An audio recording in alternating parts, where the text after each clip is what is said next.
If you're a woman over 50, this video is for you. Today we will take a look at the reasons why you may be struggling with work. We'll look at why this happens and we'll learn from someone's real life experience. And we'll talk about 3 strategies to help you survive at work while going through the change, as it's sometimes called. Let me start by asking you this. Have you noticed a change lately in your ability to cope with work? Maybe in your 20s and 30s, you were the best employee in your company. But now you find that you can't cope with the same amount of work. You're more forgetful, you make more mistakes than you'd like to admit, and you don't care as much about work as you used to. If you're experiencing this, let me tell you, you're in good company. Many women all over the world are going through the same thing in silence, feeling isolated, feeling ashamed and confused, and wondering what exactly is happening to us. I've experienced the exact same thing, which is what got me interested in this line of research. In the UK, 2,000 women were polled. These were women in their 40s to 60s. The results showed that 18% of these women were looking to leave their jobs because of their menopausal symptoms. A US study by the Mayo Clinic surveyed 4,000 women. They found that about 15% of women said they had either missed work or cut back on hours because of their menopause symptoms. A little over 1% said that their symptoms had become so debilitating that they either quit their jobs or were laid off in the preceding 6 months. Another study by PubMed Central showed that 1/3 of menopausal women in the US reported moderate to severe difficulties coping at work because of menopausal symptoms. The same study showed that 2 types of women were more likely to experience reduced productivity at work. The first was women with financial difficulties, and secondly, women who had jobs where they felt dissatisfied, unappreciated, or insecure. It appears that this menopause workplace palaver is even getting bigger than we can imagine. I recently read a post on the Menopause Center. A lady who we'll call Sheena, not her real name, described her experience, and I thought it captured perfectly what a lot of us are going through. I'll read her story and then come back to discuss why this happens and what we can do about it. She says, "Until 8 years ago, my life was great. I had a job I loved, a wonderful work-life balance, and a good social life. I was in a good place. Yes, I did not know what was around the corner.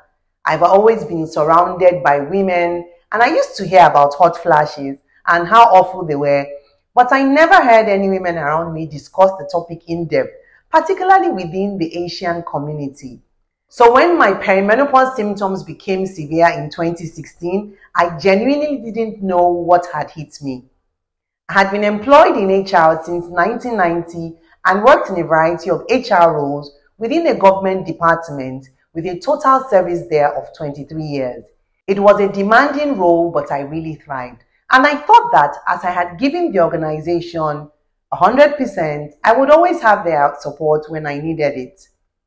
My perimenopause journey began in my mid-40s in 2010, although I didn't realize that was what it was.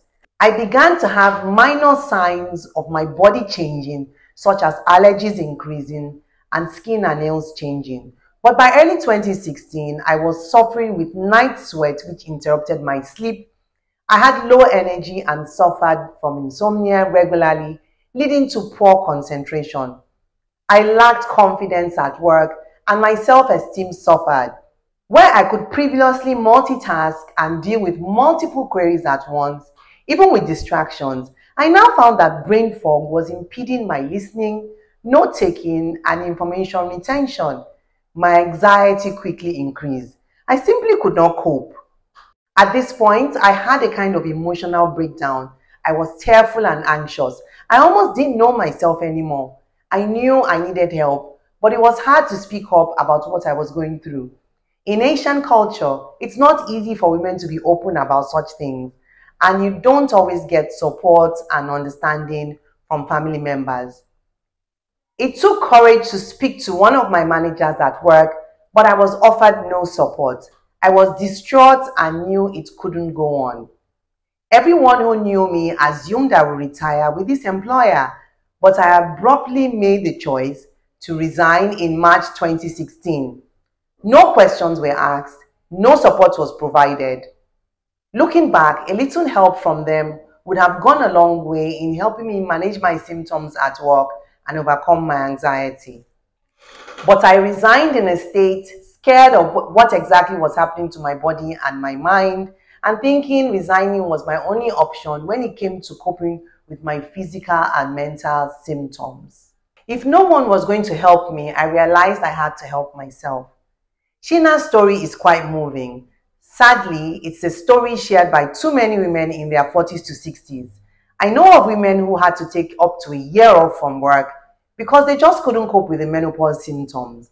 And the worst part, like Sheena said, is that there's no support from managers and co-workers. Imagine the former office superstar is struggling with her workload against all odds, only to keep hearing comments like, "You're cutting yourself too much slack," or "You're lagging behind," or "You need to lead from the front." It's quite sad that all of these companies, which were built on the strength of hard-working, loyal women, are unable to reciprocate when these same women need the company's support in menopause. The question is, why does menopause have such a severe effect on women at work? What is going on? So we all know that estrogen plays a very important role in a woman's health, right? But what is less known about estrogen, according to LCMC Health, is that lower estrogen levels can also harm the brain. Wow. Research shows that a decrease in estrogen is associated with decrease in gray matter in the brain. Gray matter changes are found in the same regions of the brain connected with Alzheimer's disease and other forms of dementia. This connection between estrogen levels and the brain may help explain why women are much more likely to be diagnosed with brain-related conditions such as depression, dementia, and certain autoimmune disorders, migraines, and strokes. Estrogen receptors are found in cells throughout a woman's brain, and as estrogen levels drop, the brain can suffer. This explains why concentration levels suffer, why we experience brain fog, and why it may now be hard to function at work. If you work at a high-stress job or in a particularly toxic work environment, this makes matters even worse. If this is what you're going through, please hold your head up. I want you to know that it's not your fault. You're not lazy or crazy. It's okay not to be nimble or quick. It's your depleting estrogen levels which are responsible, and as hard as it might be, there's absolutely nothing to be ashamed of. Here are 3 things you can do in this situation. 1. Speak up. Take the initiative and educate your manager about what you're experiencing. Menopause awareness is improving in organizations in some parts of the world, but it's still low in Africa, especially in Nigeria where I live. Many Nigerians believe that menopausal symptoms are caused by African magic crafted by village people. Human resources in these parts are more familiar with physical injuries or debilitating illnesses. Speaking up in your workplace may help to create awareness and alleviate the stigma associated with menopause. You can also push for more flexible work schedules, less formal dress codes, and better physical environments. The comfort of a cool and well-ventilated workspace can go a long way to help you focus. And if you work in a job that has zero tolerance for errors, it may be a good idea to ask for extended time off work, so the organization isn't put at risk and you can use that time to explore your options. The second thing you can do is work smart by using technology to your advantage. You can program reminders on your phone, use ChatGPT while writing letters and reports, do lots of internet searches for ideas and samples. This would not be the best time to try to reinvent the wheel. You could also have more online meetings in the comfort and coolness of your own office. Also explore if working from home is an option. This will free you from the daily commute to and from work, and you'll have the freedom to dress comfortably and lightly and hopefully deal with fewer transactions and people. But even though you'll be working from home, try to maintain work-life balance. 3. Find out what your purpose and your passion is and start pursuing it. Menopause is a time for personal growth, and now may be the best time to do what you're talented at or what you enjoy doing. Harnessing your passion helps improve your focus and lifts the dark clouds hanging over your head. Who knows, you might even be able to, with time, have a self-sustaining and lucrative brand or business. If you want to know how menopause can affect your marriage, click here to find out.